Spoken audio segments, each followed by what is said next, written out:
Bismillahirrahmanirrahim. Assalamualaikum warahmatullahi wabarakatuh.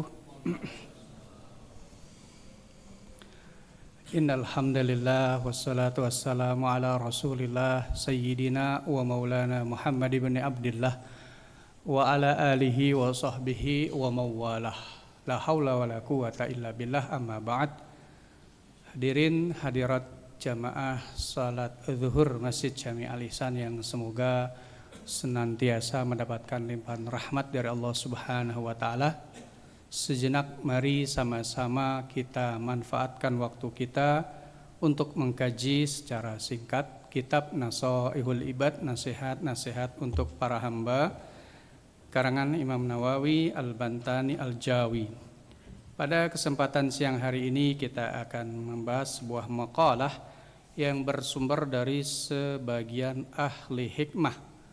Ahli hikmah adalah orang-orang yang antara perkataan dan perbuatannya seiring sejalan. Sering kita sebut mereka adalah orang-orang yang bijaksana. Apa yang dikatakan oleh sebagian ahli hikmah, arba'atun hasanah walakinna arba'ah minha ahsan. Ada 4 perkara yang bagus, namun ada 4 perkara yang lebih bagus. Apa 4 perkara tersebut? Yang pertama adalah al-haya'u minar rijali hasanun. Rasa malu dari seorang laki-laki itu baik, bagus. Walakinnahu minal mar'ati ahsan. Namun rasa malu dari seorang perempuan akan lebih bagus. Al-haya'u atau rasa malu adalah minal iman, penyempurna iman kita. Artinya ketika seseorang sudah tidak punya rasa malu lagi, ia tidak sempurna imannya. Al-haya'u atau rasa malu ini juga merupakan sunnahnya para rasul. Karena sunnahnya para rasul itu ada 4. Pertama, memakai wangi-wangian, kemudian nikah, kemudian siwak. Kalau kita mungkin gampangannya kayak sikat gigi. Kemudian yang keempat adalah haya. Ya, para rasul memiliki rasa malu, termasuk Rasulullah Shallallahu Alaihi Wasallam. Rasa malu itu sendiri ada 2 bentuknya. Yang pertama adalah malu kepada sesama manusia.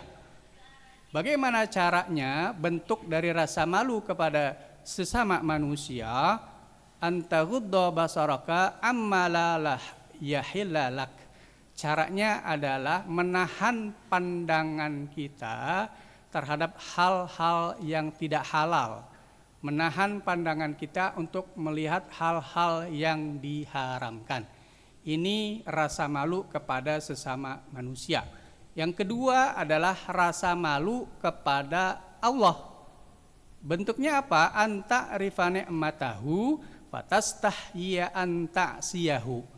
Engkau menyadari betapa nikmat Allah itu begitu banyak, ya, sampai di sebuah ayat dijelaskan, jika saja kita coba menghitung nikmat yang Allah sudah berikan dan akan berikan kepada kita, kita nggak bakal sanggup untuk menghitungnya karena saking banyaknya nikmat Allah kepada kita.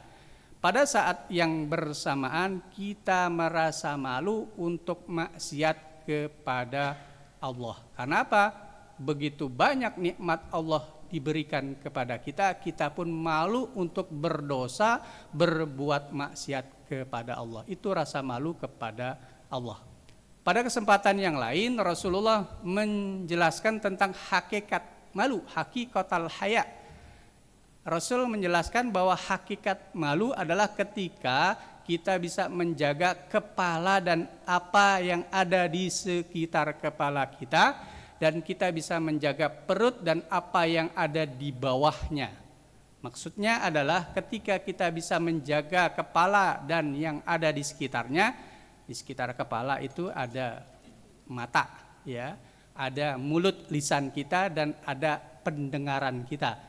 Ketika kita bisa menjaga itu semua, penglihatan, ucapan, lisan, ataupun pendengaran kita, maka kita telah menunjukkan hakikat dari rasa malu.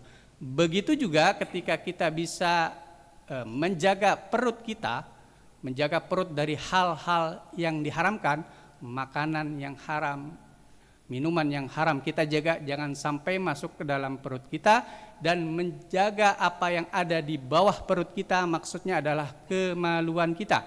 Menjaga kemaluan kita dari hal-hal yang diharamkan, maka itu juga bentuk daripada hakikat al-haya, hakikat malu.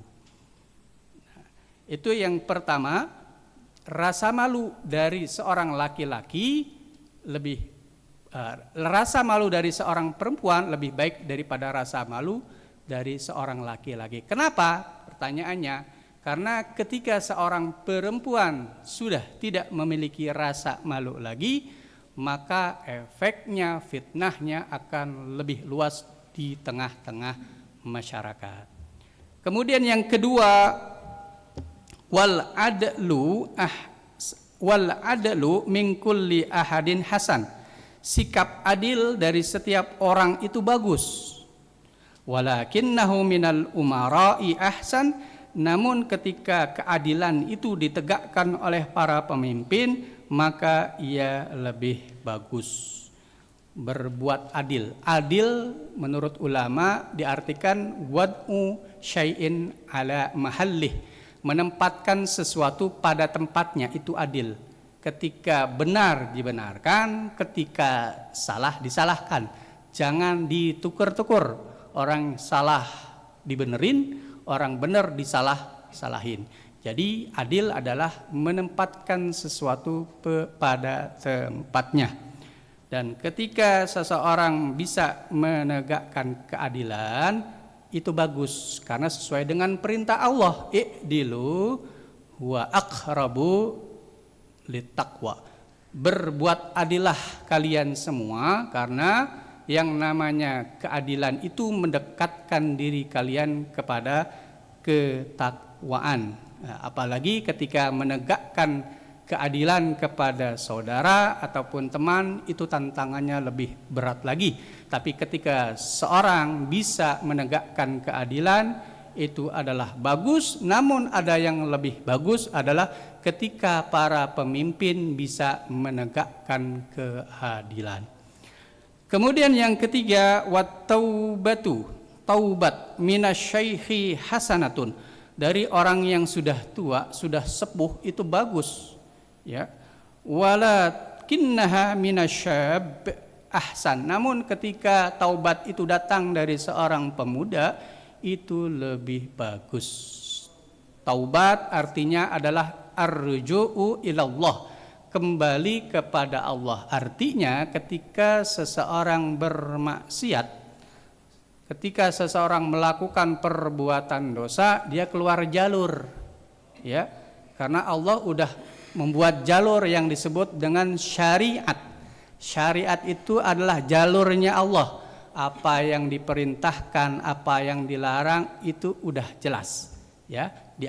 Diambil dari kata syariah, yasra'u, syariah, jalan. Makanya nama jalan itu di Arab itu ya depannya syari, malak fahad, syari apa gitu ya. Kalau di Indonesia syari tamrin, syari Sudirman, ya. Diambil dari kata syariat, jalan. Jadi ketika seseorang bermaksiat, dia keluar dari jalannya Allah, dan ketika ia bertaubat, dia kembali ke jalannya Allah. Dan ketika yang taubat adalah orang tua, orang yang sudah berumur, katakanlah 60, 70, 80, itu bagus. Udah wayahnya kata orang gitu ya. Udah sepantasnya orang yang tua itu taubat, insaf, mendekatkan diri kepada Allah, bukan tua-tua keladi ya, tua-tua makin jadi, bukan gitu kan. Insaf, saatnya taubat kepada Allah. Namun lebih bagus lagi ketika taubat ini dilakukan oleh orang yang masih muda. Karena apa? Karena yang namanya kematian itu tidak berdasarkan tua dan muda. Karena banyak orang yang masih muda mati. Kematian juga tidak berkaitan dengan sehat ataupun sakit. Karena banyak kita saksikan orang segar bugar tiba-tiba mati. Karena itu Allah memerintahkan kepada kita wa yatubuna min qarib, agar ketika kita taubat itu segera. Jadi taubat itu enggak nunggu tua dulu. Karena itu ketika taubat dilakukan oleh orang yang masih muda lebih bagus dibanding orang yang taubat ketika ia umurnya sudah tua. Dan yang keempat, nasihat dari sebagian ahli hikmah adalah wal judu minal aghniyai hasanun.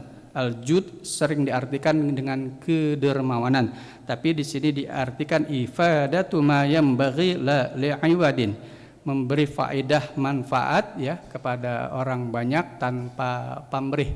Ya, ketika seseorang bisa bermanfaat bagi orang banyak dengan tulus dan datangnya dari orang yang kaya, orang yang memiliki kelebihan, itu bagus ya, karena dia memiliki kelebihan, fine saja, bagus saja. Walakinnahu minal fuqara'i ahsan, namun ketika memberi manfaat bagi orang banyak datangnya dari orang yang pas-pasan, maka itu akan lebih bagus. Dengan keterbatasan yang ada pada dirinya, dia bisa memberikan manfaat kepada orang banyak. Mungkin dia tidak bisa berbagi dengan hartanya, tapi dia bisa berbagi dengan tenaganya. Apa yang bisa memberi manfaat kepada orang banyak, ia laksanakan. Ini sebagaimana Nabi mengatakan khairun nas anfa'uhum linnas, sebaik manusia adalah orang yang paling banyak di antara banyak orang. Jamaah sekalian, demikian 4 nasihat hal yang baik dan yang lebih baik dari para ahli hikmah. Demikian wallahul muwafiq ila aqwamit thoriq. Wassalamualaikum warahmatullahi wabarakatuh.